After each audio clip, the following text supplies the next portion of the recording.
Hello बच्चों, how are you? कैसे चल रहा है आप लोगों की पढ़ाई? ठीक है। हम लोगों ने 2 वीडियो कर चुके हैं जिसमें हमने फोर्स के बारे में पढ़ा था, तो मोमेंट ऑफ फोर्स हम लोग डिस्कस कर चुके हैं, कपल हम लोग डिस्कस कर चुके हैं। ठीक है। इसके बाद कुछ moment of force and couples के हम लोगों ने न्यूमेरिकल्स किए थे इन प्रीवियस 2 लेक्चर्स। अब जो लेक्चर 3 है उसमें हम लोग डिस्कस करने वाले हैं सेंटर ऑफ ग्रेविटी। ठीक है। काफ़ी अच्छा टॉपिक है सेंटर ऑफ ग्रेविटी।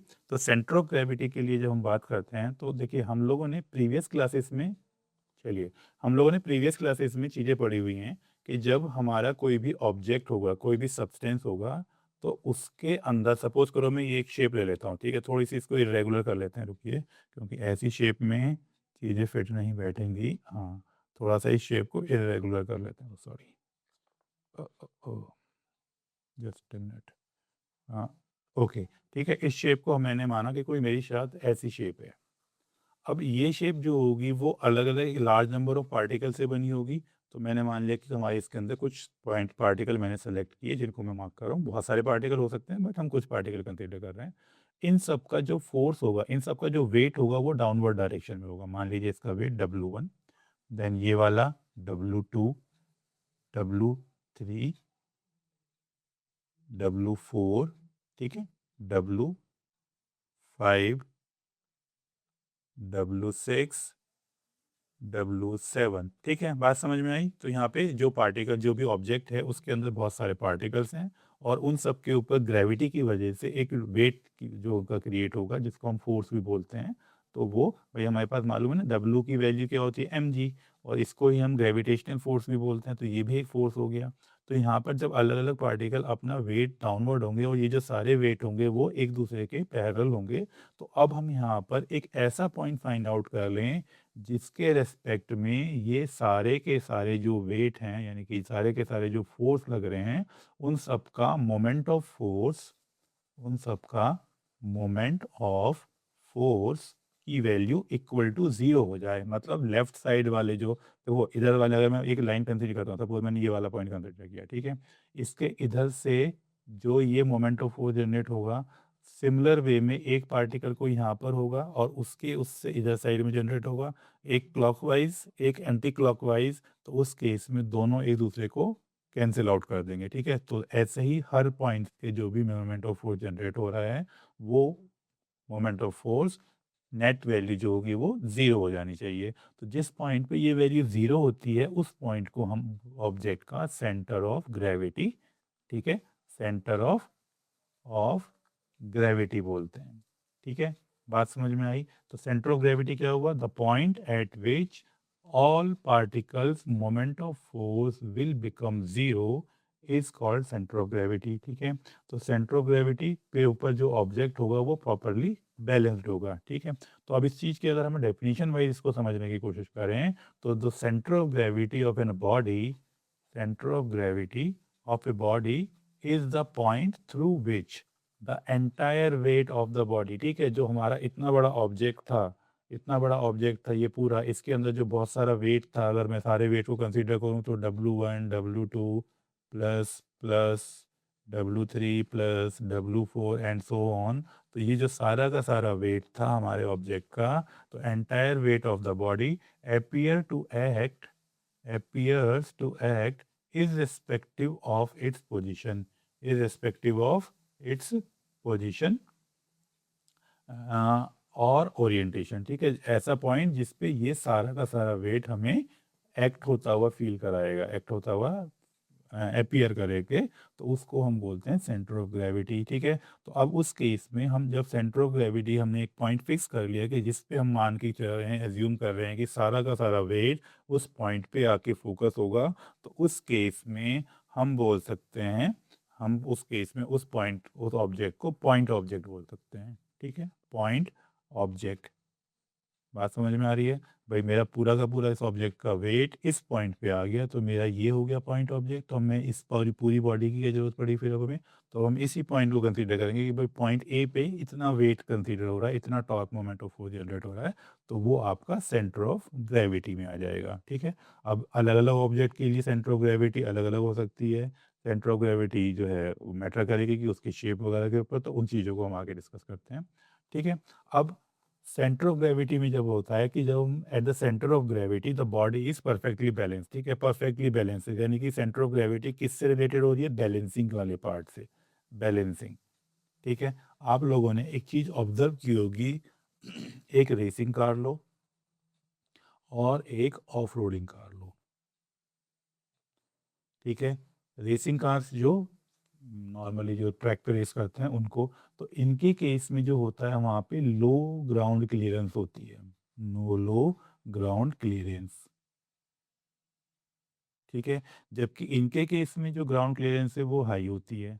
क्यों भाई, ऐसा क्यों? तो इसके केस में क्योंकि इनको रेस करनी है और हाई स्पीड पे इनको टर्न्स लेने होते हैं, तो इनका सेंटर ऑफ ग्रेविटी जितना लो होगा यानी ग्राउंड के क्लोज होगा उतना ज़्यादा इनका प्रॉपर बैलेंस होगा।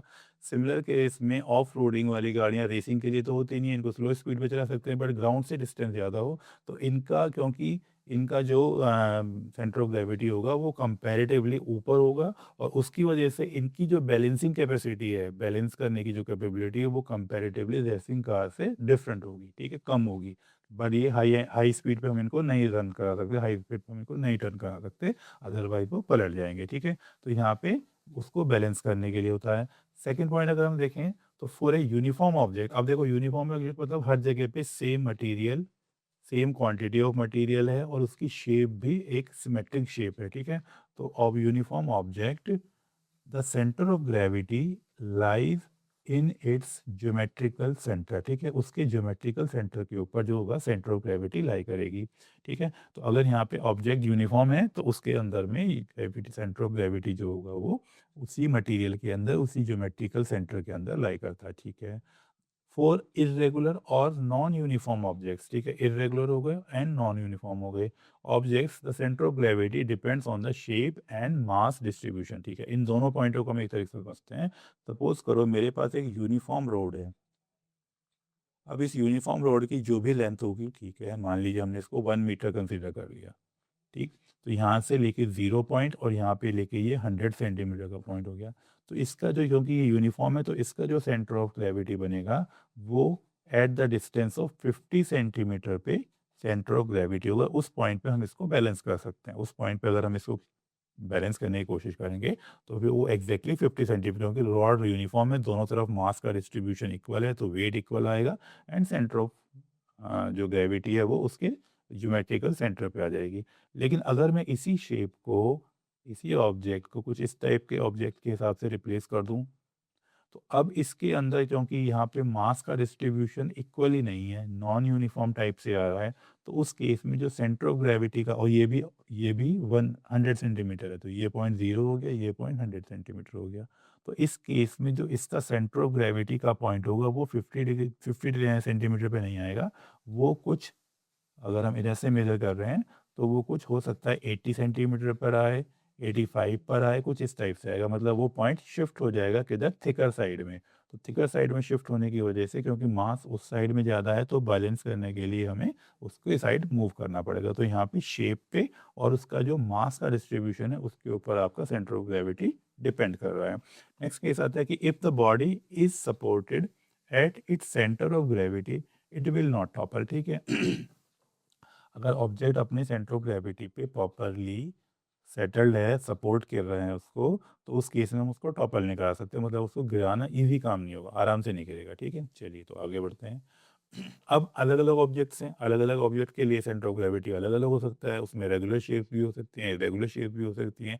तो लेकिन हम कुछ जो रेगुलर शेप्स हैं, जैसे हम लोगों ने डिस्कस किया था प्रीवियस, कि भाई जो रेगुलर शेप्स होंगी उनका सेंटर ऑफ ग्रेविटी उनके ज्योमेट्रिकल सेंटर के पास होगा या उस पे ही होगा, ठीक है। तो जैसे अगर हम बात करें तो हमारे पास जो यूनिफॉर्म रॉड आती है, तो उसके केस में मैंने बताया था अभी 100 सेंटीमीटर की रॉड ली थी, तो यहाँ पे 50 सेंटीमीटर पे तो मिड पॉइंट हो गया। सिमिलरली रेक्टेंगुलर लेमिना होगा, कोई भी रेक्टेंगुलर शेप है तो उसके अंदर जो उसका सेंटर ऑफ ग्रेविटी आएगा वो उसके डायगनल्स जिस पॉइंट पे इंटरसेक्ट करेंगे, ठीक है, जिस पॉइंट पे इंटरसेक्ट करेंगे तो उस पॉइंट पे centre of gravity rectangular lamina के लिए आएगा। सिमिलरली स्क्वायर के केस में कंसीडर करेंगे तो स्क्वायर के केस में भी ऐसी होने वाला है, वहाँ पर भी डायगनल जहाँ इंटरसेक्ट कर रहे हैं वही पॉइंट उसका सेंटर ऑफ ग्रेविटी होगा। सर्कुलर डिस्क के केस में, कोई सर्कुलर डिस्क है तो उसका जो सेंटर होगा, अब ये डिस्क पूरी फील्ड है, अरे यार ये डिस्क पूरी सॉलिड है, मतलब ऐसे मटेरियल इनसाइड है, तो इसके सेंटर का जो पॉइंट होगा वो भी उसके लिए उसका सेंटर बन जाएगा, सेंटर ऑफ ग्रेविटी। लेकिन अगर कोई सर्कुलर रिंग है, अब देखो रिंग के केस में क्या होगा, सारा का सारा जो मटेरियल है वो कहाँ पर है, सरकमफ्रेंस पे, लेकिन इसका जो सेंटर ऑफ ग्रेविटी है वो भी इसका सेंटर होगा। रिंग का जो सेंटर है, सर्किल का जो सेंटर हो रहा है, वो भी उसका सेंटर बनेगा। इसके अलावा अगर कोई ट्रायंगुलर लेमिना है, ट्रायंगुलर लेमिना के केस में उसके जो वर्टिसेस से अपोजिट डायरेक्शन के ऊपर जो अपोजिट साइड के ऊपर जो हम मीडियन क्रिएट करेंगे, तो ऑल थ्री वर्टिसेस से जो मीडियन बन रही है और जिस पॉइंट पे वो मीडियन इंटरसेक्ट करेंगी, वो आपका एक ट्रायंगुलर लेमिना के केस में आएगा। और इक्विलेटरल ट्रायंगल में अगर देखो सेम चीज़ है, इक्विलेटरल ट्रायंगल है तो वहाँ पे भी मीडियन जो इंटरसेक्ट करती हैं, तो वो क्या करेंगी, वो उसको टू थर्ड हाइट पे वर्टेक्स से, ईच वर्टेक्स से टू थर्ड हाइट पे उसका जो सेंटर ऑफ ग्रेविटी हमें मिलता है। ठीक है, तो ये जो पॉइंट्स हैं, इन पॉइंट्स पे हमें सेंटर ऑफ ग्रेविटी मिल रहा है। चलिए, अब सेंटर ऑफ ग्रेविटी किसी अगर इरेगुलर शेप के केस में हमें फाइंड आउट करना है, अगर हम चाहते हैं कि किसी, देखो रेगुलर शेप का तो हमें मालूम पड़ गया कि उसके ज्योमेट्रिकल सेंटर के ऊपर होगा, लेकिन अगर वही शेप इरेगुलर है तो उस केस में हमें सेंटर ऑफ ग्रेविटी निकालने के लिए थोड़ा सा एफर्ट करना पड़ेगा, एक प्रोसेस फॉलो करना पड़ेगा। सपोज करो मेरे पास एक शेप है, मान लीजिए ये एक शेप है। अब मैं क्या करूँगा, इस शेप को पहले एक पॉइंट कंसीडर करता हूँ इस पर शेप पे। मैंने माना ये ए पॉइंट है, मैंने इसको ए पॉइंट से हैंग कराया। ए पॉइंट से हैंग कराने पे अगर हम देखेंगे यहाँ से एक थ्रेड को अगर हम हैंग कराएं, तो वो ग्रेविटी की वजह से डाउनवर्ड डायरेक्शन में जा रहा है। ये इस पॉइंट का जो होगा वो पॉइंट आ गया, तो ये एक डायरेक्शन आ गया। ठीक है, फिर मैंने इसको किसी दूसरा पॉइंट कंसीडर किया, मान लीजिए मैंने अब इसको बी पॉइंट से हैंग कराया, तो अब इसके पास होते हुए एक लाइन जो जाएगी, थ्रेड लाइन अगर हम कंसीडर करेंगे, तो वो कुछ कुछ ऐसे जाने वाली है। ठीक है, ये हो गया आपका दूसरा वेट डायरेक्शन। सिमिलर वे में मैं इसको एक तीसरे पॉइंट पे भी हैंग कराया, तो मान लीजिए मैंने एक थर्ड पॉइंट और चूज़ किया रैंडमली, मैंने इसको यहाँ से हैंग किया, तो जो हमारी लाइन जाएगी, ग्रेविटी लाइन, वो कुछ कुछ ऐसे जाने वाली है। तो जिस पॉइंट पे ये लाइन एक दूसरे को इंटरसेक्ट कर रही हैं, उस पॉइंट को हम इसके सेंटर ऑफ ग्रेविटी से रिप्रेजेंट कर देंगे कि ये सेंटर ऑफ ग्रेविटी होगा। ठीक है, तो यहाँ पे डेफिनेशन वाइज क्या हो रहा है, suspend the object freely from A point. पहले मैंने ए पॉइंट पे फ्रीली हैंग कराया, फिर बी पॉइंट पे फ्रीली हैंग कराया, फिर सी पॉइंट पे फ्रीली हैंग कराया। जब ए पे हैंग किया तो उससे जो आपका फोर्स ऑफ ग्रेविटेशन है, वेट जो होगा वो परपेंडिकुलर या स्ट्रेट नीचे की तरफ जा रहा है, एक पॉइंट, मान लीजिए ये वाला पॉइंट। फिर जब बी पॉइंट पे हैंग कराएगा तो इस डायरेक्शन में जाएगा, तो ये वाला पॉइंट हो जाएगा। और जब सी पे हैंग कराएंगे तो ये वाला पॉइंट आ जाएगा। तो ये तीनों जो लाइनें जा रही हैं, उन लाइनों का जो इंटरसेक्टिंग पॉइंट होगा, उस पॉइंट पे हम लोगों को इसका सेंटर ऑफ ग्रेविटी हम लोग मिल जाएगा। ठीक है, तो सेंटर ऑफ ग्रेविटी के की जो इम्पोर्टेंस को अगर हम समझें, तो अलग अलग ऑब्जेक्ट के लिए जो सेंटर ऑफ ग्रेविटी है, तो चीज़ों को बैलेंस करने के लिए आपके जो मूविंग ऑब्जेक्ट्स हैं उनको किस तरीके से एक स्टेबिलिटी प्रोवाइड की जा सके, जैसे गाड़ियों के केस में अगर हम कंसिडर करें, तो उनमें जितना सेंटर ऑफ ग्रेविटी आप लो रखेंगे, उतना ज़्यादा वो अच्छे से हाई स्पीड पे ट्रेवल कर सकती हैं, टर्न्स ले सकती हैं। और ज़्यादा हाइट होगी तो उससे सेंटर ऑफ ग्रेविटी ऊपर की तरफ शिफ्ट हो जाएगी और उनके टर्निंग वगैरह के ऊपर इम्पैक्ट आता है उसका। ठीक है, तो ये सेंटर ऑफ ग्रेविटी के बारे में जो हमें आए सिलेबस के हिसाब से वो हम लोगों ने कंप्लीट कर लिया। ठीक, अब अगली जो क्लास हम करने वाले हैं उसमें हम लोग यूनिफॉर्म सर्कुलर मोशन को कवर करेंगे, एंड देन फिर आज के चैप्टर के न्यूमेरिकल्स, फिर हमारा चैप्टर पूरा हो जाएगा और फिर हम इसकी न्यूमेरिकल करेंगे। ठीक है, चलिए बच्चों, फिर आज के लिए इतना ही।